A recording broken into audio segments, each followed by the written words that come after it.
Hello everyone, welcome to the next part of our very special Children's Day series that we are doing just for our very dear and much loved children. Today's story is called When Spots Went Away, and we'll know who is very soon. Tariq was very fond of going to the aquarium. Although he was only 8 years old, he knew a lot about fish. Not just fish, he knew a lot about other marine animals as well, that is, creatures who live in the sea. The aquarium was his favorite place. He could spend hours there watching the big fish and the small ones, colorful ones and exotic ones. Since he lived near the sea, he would often go to the seaside to see dolphins jump out of the sea, and he was amazed by the speed with which crabs would crawl out of the waves and bury themselves in sand and swim out again. Have any of you been to the seaside or been bitten by a crab? Ooh, that's painful, huh? He had also seen TV shows of well-known sea travelers and loved their fish stories. He often dreamt of having a small aquarium at home. But times were tough for his family, especially now as they were saving money to get house repairs done. So Tariq did not feel that it would be the right time to ask his parents to buy him an aquarium, get him fish. Then one day, his uncle Ahmed visited them from abroad. He brought many gifts and goodies. He spent a lot of time with Tariq and was proud to see just how much knowledge Tariq had about various fish and their habitat and their diet. The day before Uncle Ahmed left, he came to Tariq's home holding a large object covered with brown paper. "What is it?" asked Tariq curiously. "Aha! It's a surprise for you. Let us open it. I believe you will love it," said Uncle Ahmed. Uncle Ahmed placed the object on the floor with a twinkle in his eye and dramatically opened the paper covers. You know, just like maybe some of you have done with a present on your birthday or Christmas. Tariq nearly stopped breathing, for there it was. A round glass bowl with 2 goldfish in it. Tariq's happiness knew no bounds. He hugged his uncle with tears in his eyes. "Thank you, uncle. This is what I have wanted for so long." Tariq read up on how to take care of goldfish, what to feed them, how to aerate the fish bowl, and so on. He asked his dad for some money to buy fish food and rushed to the market to get it. That night, he fed the fish and laughed as he saw them gobbling up the pellets.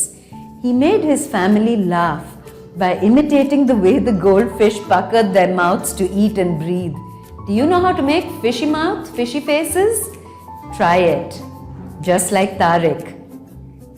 He awoke in excitement each morning. His first thought was for his new pets, and he rushed to the fish bowl and was happy to greet his 2 dear fish. He tried to tell them apart. He noticed that one was a little larger and the other had a small black marking on the tail.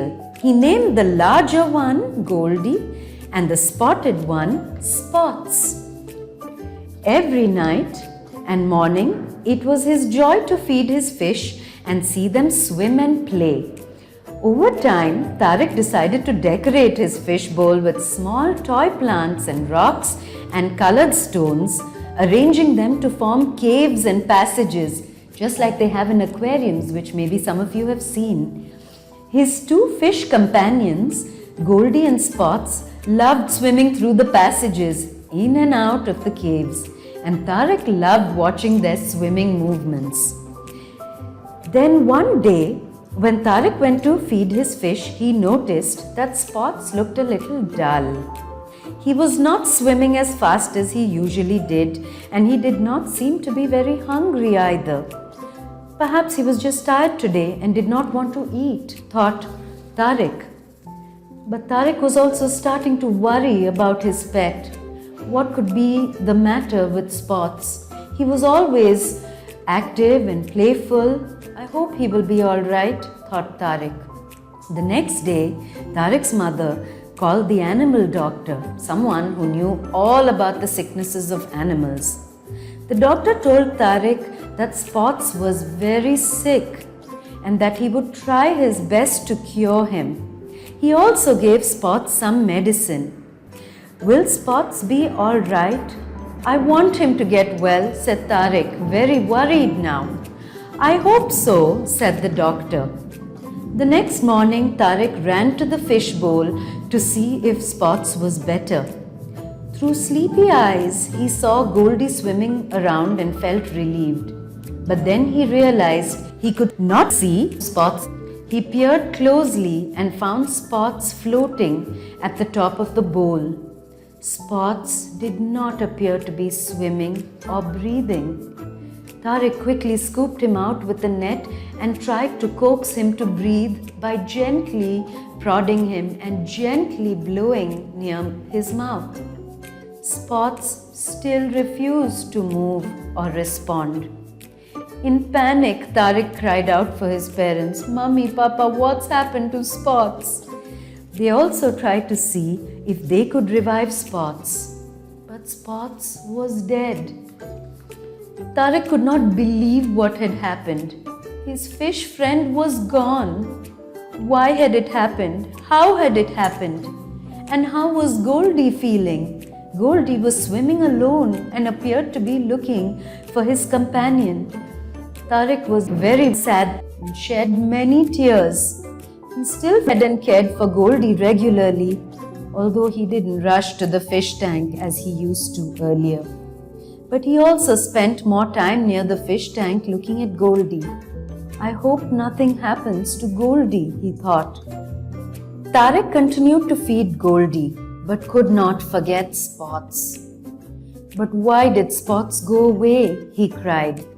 Spots was sick, and although the doctor tried his best, some sicknesses are hard to cure, said his father. Will Goldie also get sick now and die and leave me? Asked Tariq. No, not necessarily. Goldie is well and healthy, so she should survive, said his mother. Did it happen because I didn't take good enough care of Spots? Maybe it is my fault that he got sick, said Tariq, starting to cry again. Of course not, dearest, said his mother, hugging Tariq. You took the best care possible of Spots. Remember how you have been feeding him and cleaning his tank all these weeks. You never forgot your fish friends, and Spots knew how much you cared for him. It was not your fault that he got sick and died. Do you think Spots knew that? Asked Tariq worriedly.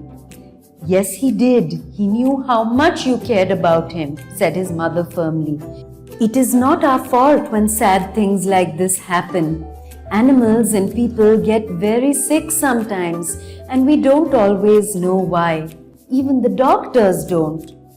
Some days later, when Uncle Ahmed called from abroad to ask how the fish were, Tariq tearfully told him what had happened. Never mind, my dear. Remember, you still have Goldie, and I know that you really love and care for your fish friends. And I visit next month, we shall go and choose another fish friend or companion for Goldie.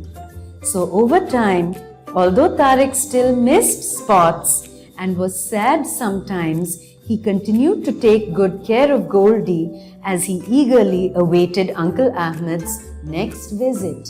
So that is the story about Tariq and his pet fish, Goldie and Spots. Today's story, my friends, had some parts to it that were a little sad, right? Sometimes we all lose loved ones. They may be family members, they may be friends, they may be pets like Tariq had, because they get sick or die or go away so that we don't see them again. When that happens, we feel really sad. We miss them, we think as we did together, we wish they would come back, and that's natural because we really love this person or this pet.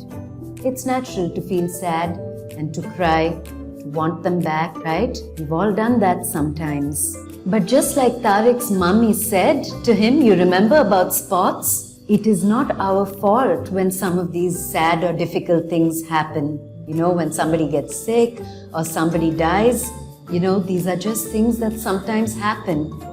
It's never our fault. So, what do you think we can say to Tariq to help him to feel better? I'm sure many of you have many ideas for it, right? And here are some of our ideas on what we could tell Tariq. First is that it's okay to cry and be sad. We all would be if we lost people or lost our pets. What else could we say to Tariq? Another idea. We could ask Tariq what his favorite memory is about Spots, and maybe tell him that every time he remembers Spots and starts to feel sad, he remembers that favorite memory instead. You know how it is, right? When we think of our favorite things and our favorite memories, we actually feel a little better and a little happier. So when we think of people we've lost, we start to feel a little blue and sad. Think of the good times and the good things, and know that just like Tariq's mummy said about Spots, remember how she said that Spot always loved Tariq and knows that Tariq loved him? I think that our loved ones always know, even now wherever they are, that we really love them. They really loved us. And just because they are not there and we cannot see them anymore or be with them anymore, that doesn't mean that they're not there. They're actually there. Where are they? They're in our hearts and in our minds, and they will always be there. And we will always love them. So, what do you think Spots may be saying to Tariq from wherever he is now? Where is Spots now? Maybe he's with God. Maybe he's in heaven. Maybe he's high up in the sky and is a star now. Maybe he's a tree. Maybe he's a flower. But wherever he is, and whatever Tariq believes about where he is, I'm pretty sure that Spots is looking down at Tariq and saying, hey buddy, we had a great time together. You, me and Goldie. And I want you to know that I know how much you loved me and how much you took care of me. And I hope you will get another fish friend to be with Goldie and you. And I know that you will look after him just the way you looked after me. So, when we feel sad and think of our loved ones whom we have lost, remember the good times and our favorite memories, that they will always love us just as we always love them.